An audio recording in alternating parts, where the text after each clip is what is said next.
What's up, guys? This is Goatman 5000. Today we're back for another action figure review, and we're doing it 2 in a row here, and we're finally looking at the MAFEX Batman Hush Catwoman. And I say finally because I've had this figure for a couple weeks now, and I did get that Dark Knight Batman Triumphant, and I did just review that if you want to take a look. And this was my other one where I really took a look at MAFEX, and I saw this figure particularly in those promo shots, and I said, I need to have that. I need to see what these MAFEX figures are all about. So Jim Lee style, New 52. Big departure from the Frank Miller artwork, but similar with the packaging. It's pretty decent. It does get the job done. MAFEX, as far as I can tell, their packaging used to be kind of not good. And here it's a bit better. It's simplistic, it's minimalist. These are very much figures meant to be opened and posed around. So you do get a nice geometric shaped window. Batman Hush on the top with the Catwoman with the angry head on the side here. Another Batman Hush logo, and then here's the full art of the figure. And then on the back, a bunch of different promo images showing you some different accessories and some different poses. On the bottom is all the usual warnings and such and the holograms, but that does just about cover the very simple packaging on MAFEX Catwoman. So let's get to it.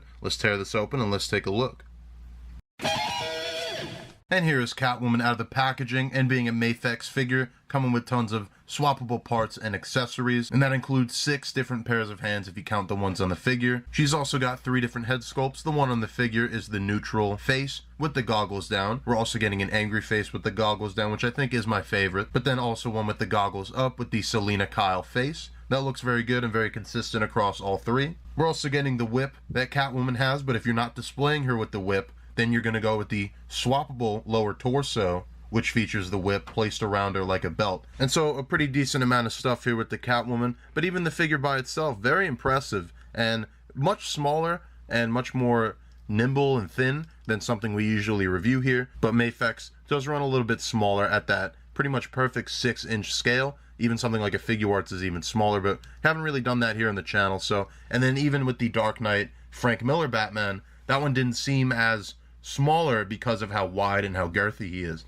But this is the complete opposite of a figure. So the figure's very light and very thin, but you could see tons of articulation here. And being in the all-black suit, nothing really gets broken up per se by those articulation lines. It's dark enough where you're not really going to notice it unless you really look at the figure. So most poses you're going to get are going to look very natural. And for the head sculpt here, I don't think it's quite out of Jim Lee's artwork as the Frank Miller ones were quite out of his artwork, I guess. But in both cases, you're taking 2D artist renditions and you're making them into action figures. So I think this works really as any Catwoman you want it to be. Obviously the costume is going to be slightly different from different stories, but I think these are all different hallmarks and different things we see in most Catwoman costumes. So even if you're not the biggest fan of Hush or of New 52, I think this fits in as just your all-in-one, be-all, definitive Catwoman. I guess the goggles really is the defining feature of this kind of style of Catwoman, but I also wonder too if you have some old Mattel figures or anything like that, if the head swaps might be doable. I actually, like I said, I don't have any other Catwomans to even compare this to. Bringing in the angry face here, I love that look. I always love expression when it's done right on action figures, and this is really some of the best I've ever seen.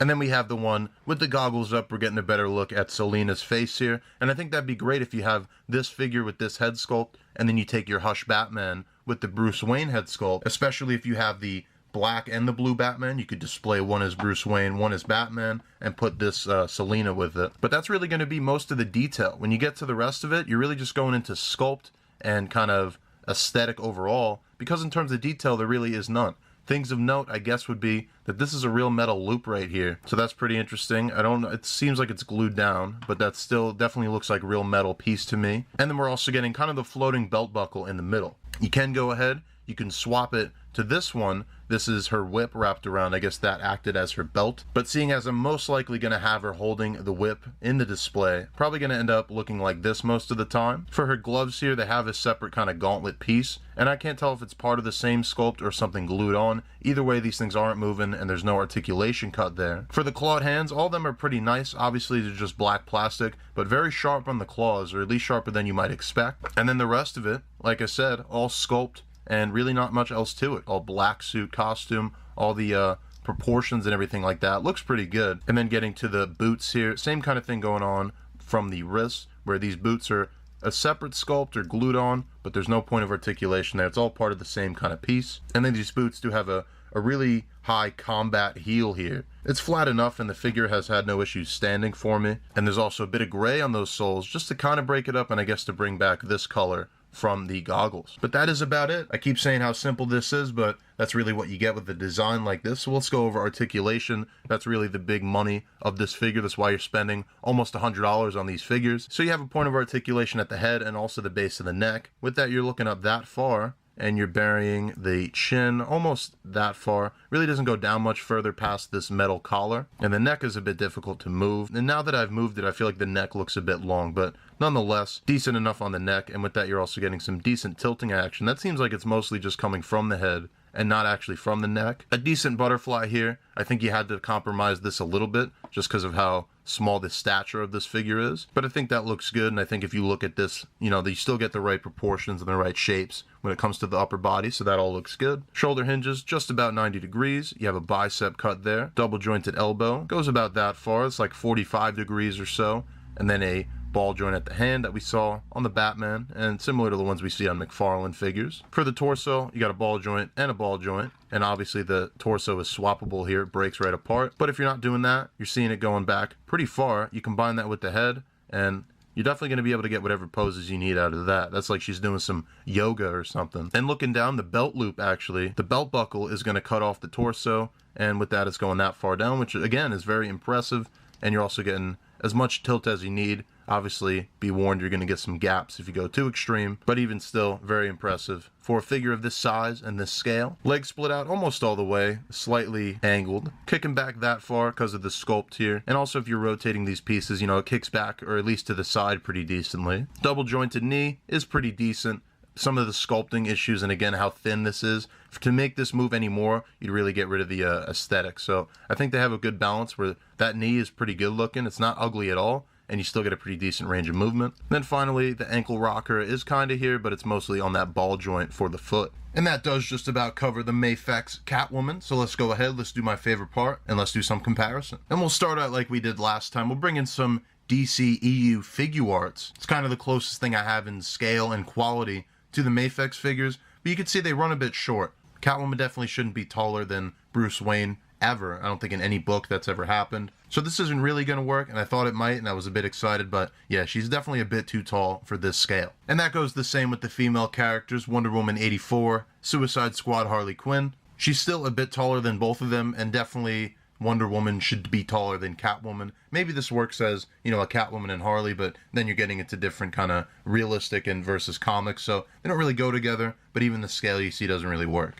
And then we move into Mattel with a New 52 Harley Quinn and a classic Poison Ivy, and the heights maybe are too tall here. They start to make a bit more sense, but then if you look at body proportions, and especially head size, Mattel's are kind of gigantic next to this figure. Although I do think you definitely can get away with the 6-inch male DC Multiverse figures that came just at the tail end. Here we have Harvey Dent Two-Face Rebirth and Batman Rebirth. And now maybe she's slightly small here, but I think this maybe works. And especially if you play around with different posing, you could definitely fit these on your same display as kind of a modern Batman shelf. But for the most part, it seems like you're definitely going to need the other Hush figures, or at least other comic MAFEX figures, if you really want figures that are going to fit together with this one. And then finally with my only other MAFEX, which is that Batman. Again, much bigger, kind of different scaling, I guess, but it's also just different artwork. So really the scale doesn't really matter because these two aren't very compatible. And overall, that does do it for the MAFEX Batman Hush Catwoman, and a very impressive figure, but unfortunately for me, it doesn't really fit anywhere in my collection. So at the very least, I need to pick up the original Hush Batman, either the blue or the black,